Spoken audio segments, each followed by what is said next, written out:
Seorang wanita lanjut usia, lansia, Sutika, 55, warga RT 1 RW 2, Desa Mejobo, Kecamatan Mejobo, Kabupaten Kudus, meminta keadilan setelah rumahnya ditembok tetangganya sendiri, sejak Minggu, tanggal 6 Maret tahun 2022, kemarin. Tembok setinggi 2,3 meter sepanjang 10 meter itu membuatnya tidak bisa keluar masuk rumah karena jalan satu-satunya tertutup.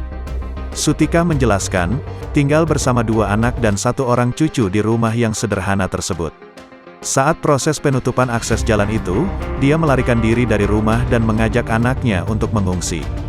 "Saya mengungsi sama anak dan cucu ke tempat saudara, karena kemarin sudah sampai 1 meter saya lompat," ujar dia, saat ditemui, Senin, tanggal 7 Maret tahun 2022.